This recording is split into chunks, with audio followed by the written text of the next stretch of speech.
I'll just introduce our first speaker today. So Matteo Stettler is a PhD student at Deakin University, affiliated with the Philosophy and the History of Ideas research team of the Alfred Deakin Institute.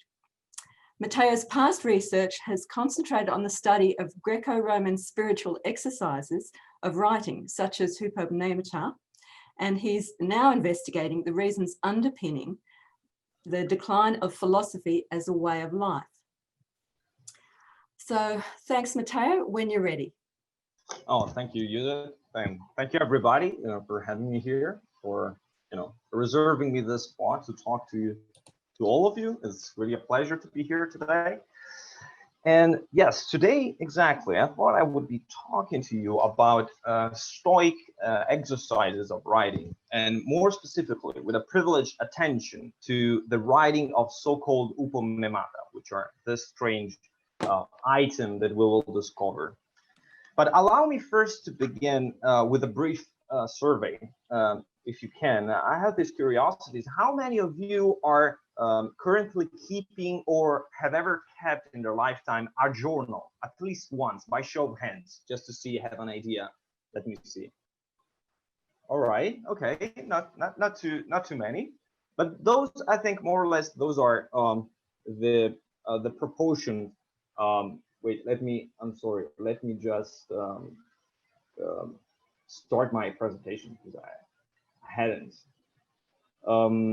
Those seems to be more or less the proportions that the statistics suggest. Well, let's take a look at some numbers first.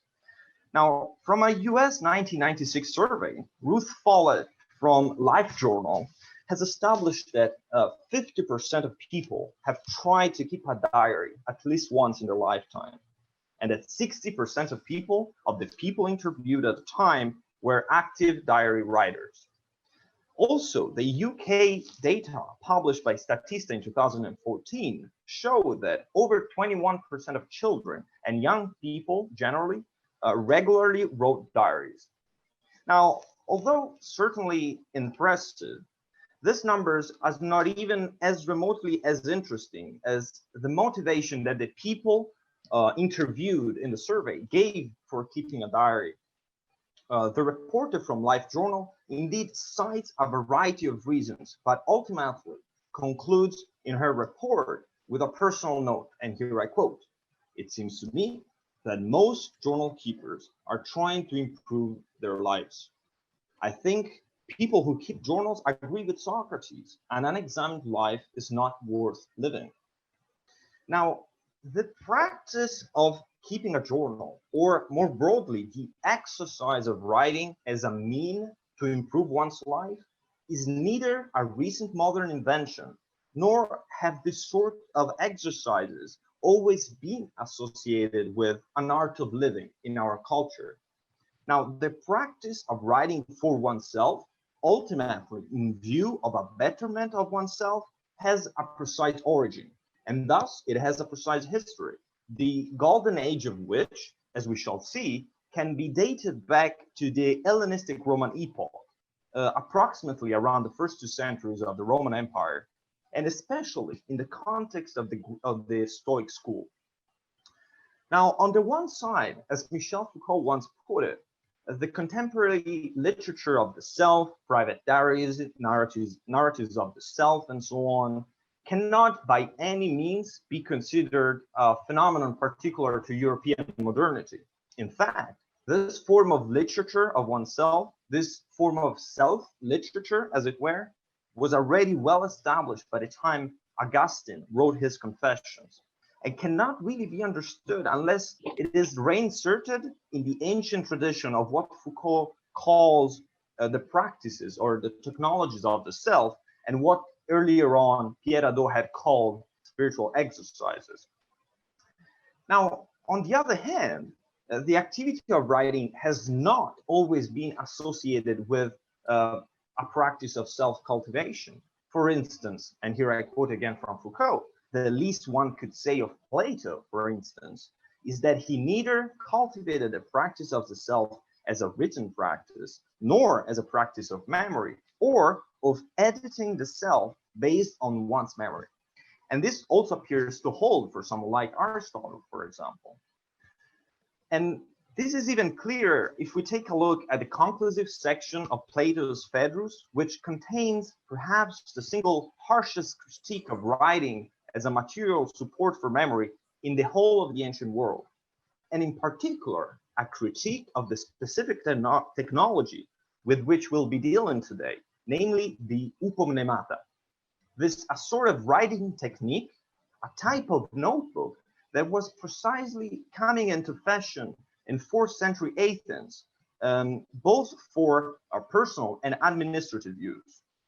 Now, we really have to make an imaginative effort here and realize how innovative, how really revolutionary this technology was at the time of its first introduction in the Greek society. Precisely how revolutionary? Foucault gives us a good idea when he writes in very suggestive terms that this technology was disrupting as the introduction of the computer into a private life today. Now, in Plato's time, as we know, oral culture was still largely dominant. But in the first 2 centuries AD, the increasing bureaucratization of the imperial apparatus and the expansion of the administrative structures needed to support Rome's imperial power had given much importance to the activity of writing, of registering, of note-keeping, etc. These new administrative technologies in time slowly passed from the public to the private sphere, and by the Hellenistic age, these were entirely converted for personal use. Thus, as Foucault puts it once again, and here I quote, taking care of oneself by the Hellenistic age became linked to constant writing activity. Indeed, one of the defining features of the phenomenon of the cultivation of the self in the Hellenistic Roman period becomes precisely that of taking notes for oneself to be meditated, to be reread, that of writing treatises, that of writing correspondence, writing letters, and writing consolation to friends, and also, as we shall see, that of keeping notebooks in order to reactivate for oneself the fundamental life principles that you would need under certain circumstances, usually harsh circumstances in your lifetime. Now, this obligation to write, the constant advice to write, is found continually in the precepts of existence and the rules of the practices of the self in the imperial period. Let's take, for instance, Seneca's 84th letter to Lucilius. There, Seneca instructs his pupil that he should neither always write nor always read, for writing will end up exhausting his energies, while reading instead lessens them and dilutes them.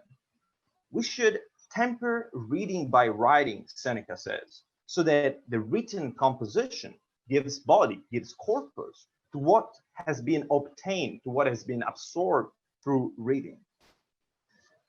Epictetus, who himself offered an exclusively oral teaching, nonetheless emphasized several times the role of writing as a personal exercise.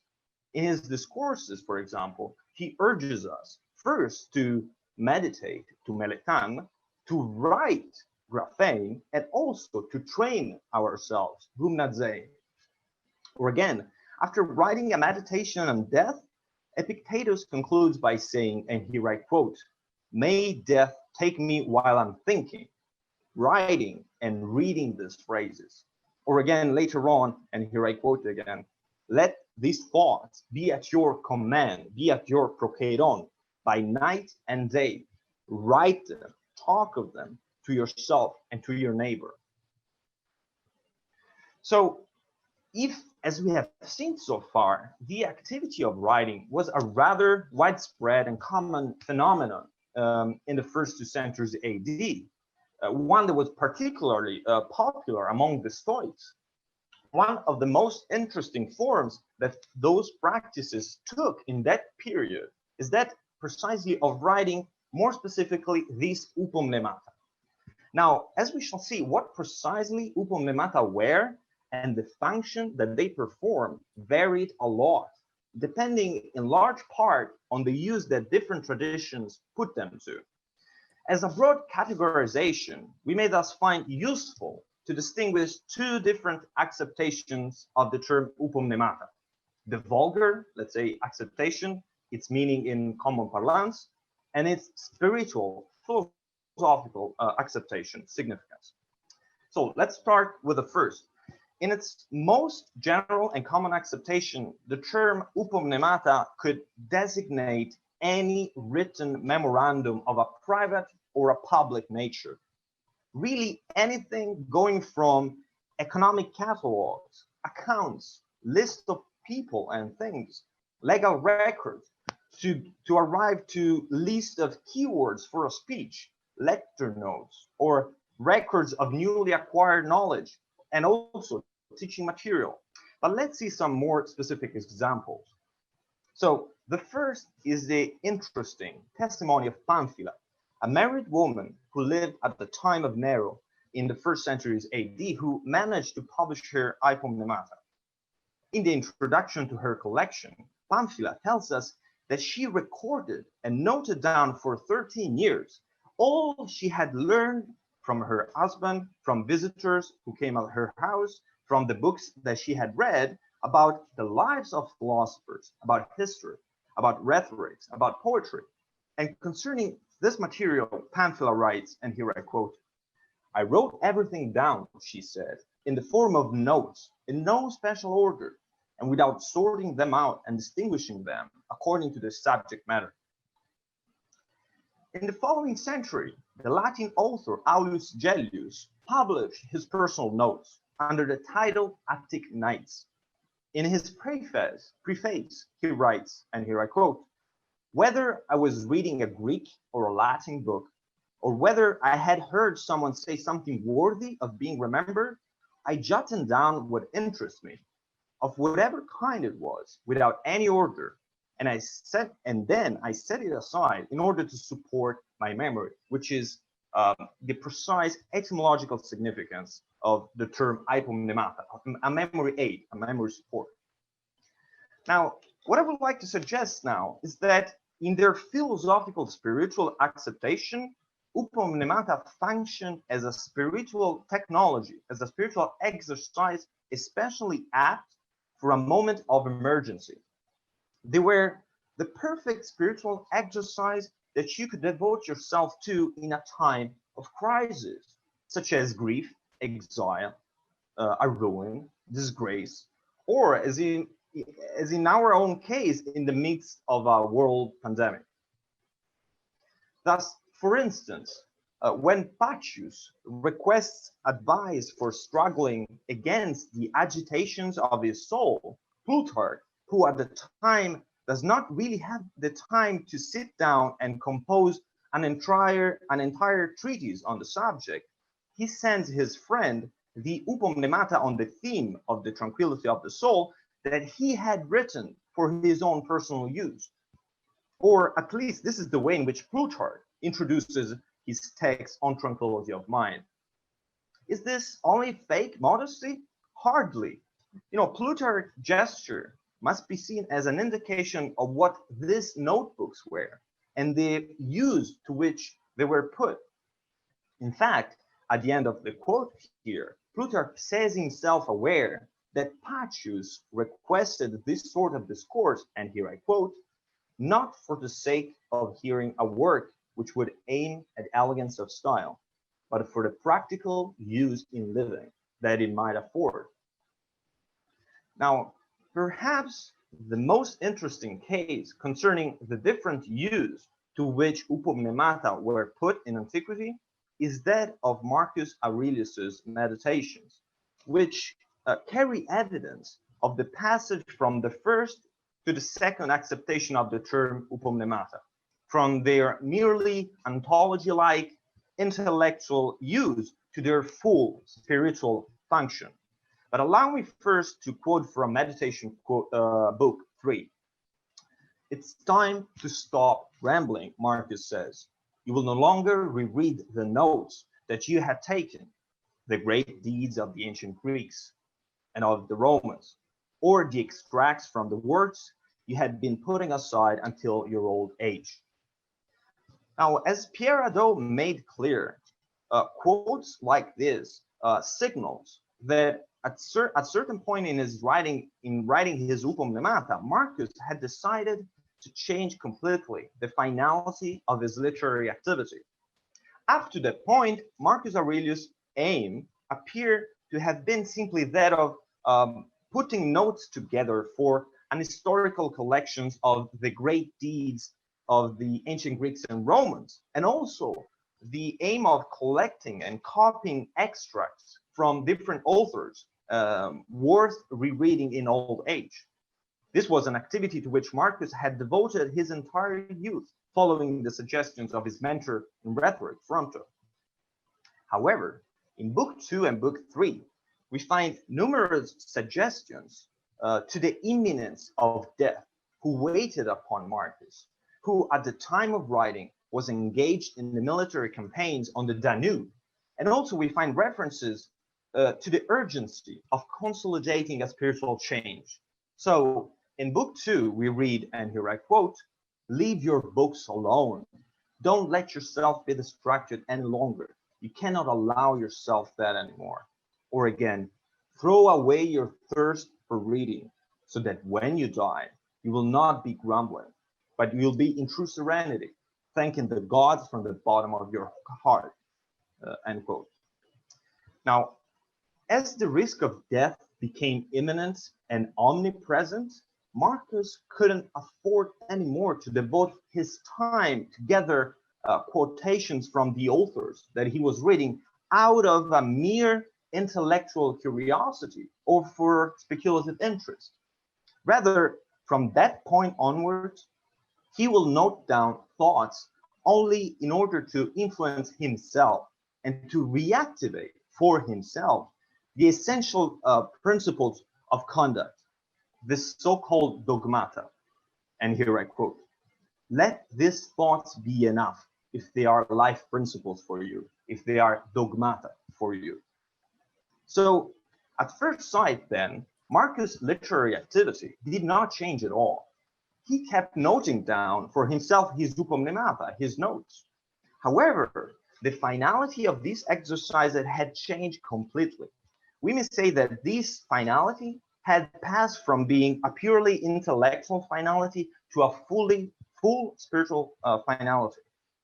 In fact, from the point of view of a state of crisis, from the point of view of an impelling emergency, such as the one Marcus was confronting at the time, or such as the very one that we ourselves are confronting today, one and only one thing really matters in the end.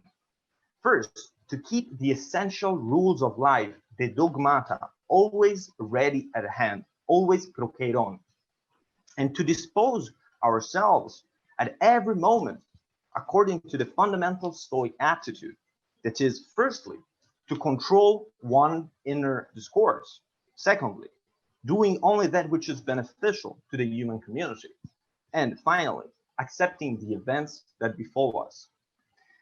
We may very well imagine that writing and rewriting the Stoic essential maxims in his Hupomnemata, in his personal notebooks, proved eventually crucial for Marcus Aurelius's capacity to survive spiritually the ordinary hardship associated with Marconomic works.